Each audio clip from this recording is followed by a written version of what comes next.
You are standing on a busy street when someone collapses 20 feet in front of you.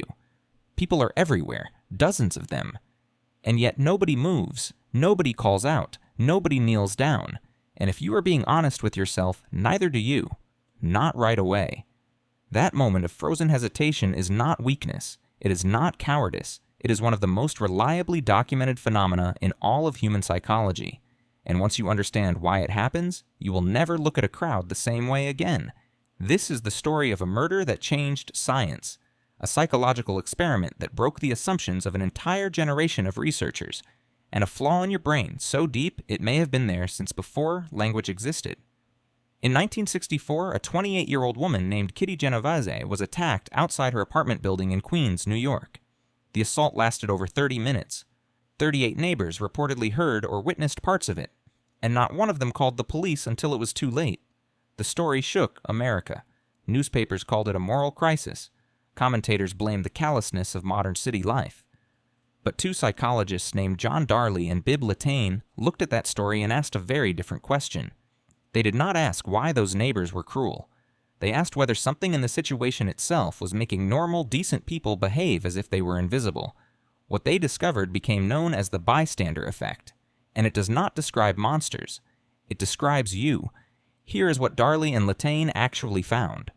In a series of experiments beginning in 1968, they placed ordinary college students in rooms and then staged emergencies. Smoke began pouring under a door. A voice in another room cried out in pain. A woman appeared to fall from a ladder.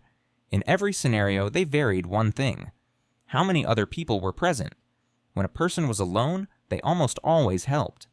In study after study, the solo bystander intervened roughly 70 to 80% of the time, often within seconds. But when that same person was placed in a group, everything changed. In groups of 3, response rates dropped to around 38%. With more people present, they dropped further. And the most unsettling finding was not the numbers. It was the behavior. People in groups did not just fail to help. They sat quietly and looked at each other, watching for cues, pretending nothing was happening, convincing themselves that surely someone else would handle it. Your brain, when surrounded by other people, is not doing less work. It is doing more. It is running a social calculation so fast you are not even aware of it. This calculation has 2 parts. Darley and Latane called the first one pluralistic ignorance. When something ambiguous happens, you look to others to figure out how serious it is. You glance at the person next to you. They glance back at you. Neither of you reacts. And so each of you concludes that because no one else is reacting, the situation must not be an emergency. You are both reading the room. The room is reading itself, and the conclusion everyone reaches is false. The second part is diffusion of responsibility. When you are alone, the weight of a situation lands entirely on you. Your responsibility is 100%. When there are 3 people present, you carry roughly a third of that weight. With 10 people, a tenth. With 38 people, almost nothing. The math your brain does is not conscious, but it is ruthless. The more people present, the less any one person feels obligated to act. Stanley Milgram, whose own obedience experiments were rattling the world around the same time, observed something adjacent in his studies on urban behavior. He found that city dwellers were not more heartless than rural people. They were simply overloaded. Urban environments bombard the brain with so many social inputs that a protective narrowing occurs. You stop registering strangers as fully real people requiring your attention. Your nervous system has made a triage decision on your behalf without asking you. And here is where it gets stranger. Because this is not a modern problem. It is not a product of smartphones or crowded subways or the anonymity of city life. Researchers in evolutionary psychology, including Arnor Zion at the University of British Columbia, have argued that many of our most baffling social failures can be traced back to the conditions our brains evolved inside.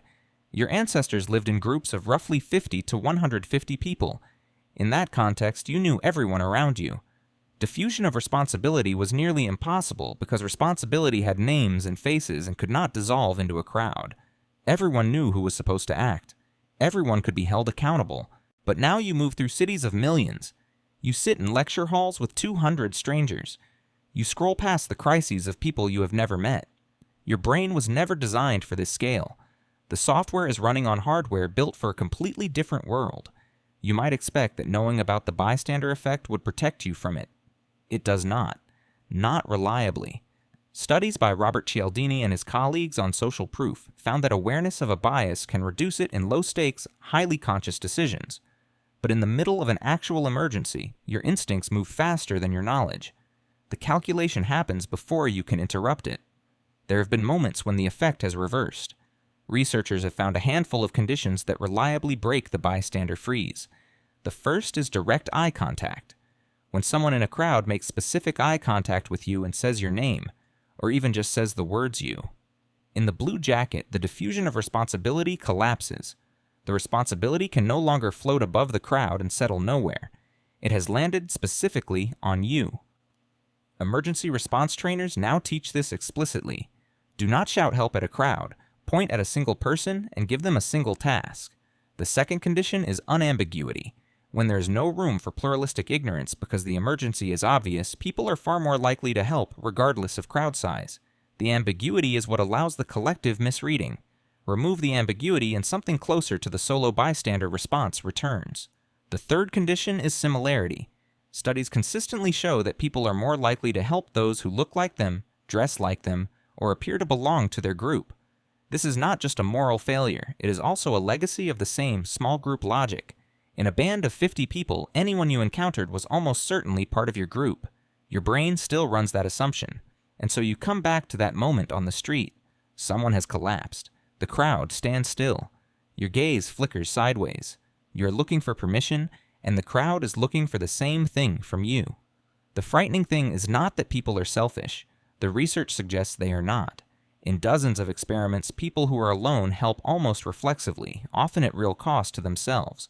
What is frightening is that the very presence of other people, the thing that should make us safer, the thing that should increase the odds that someone steps forward, can work in the opposite direction.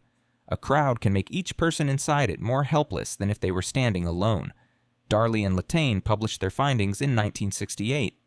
They have been replicated across cultures, age groups, gender lines, and vastly different types of emergencies. The effect is one of the most robust findings in all of social psychology.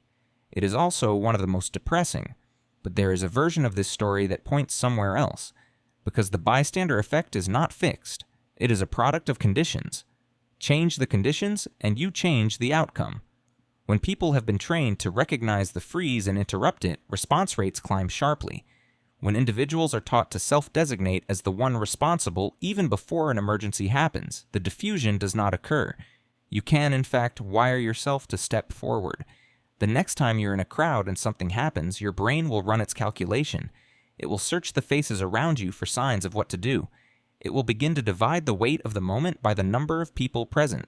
You now know that is happening.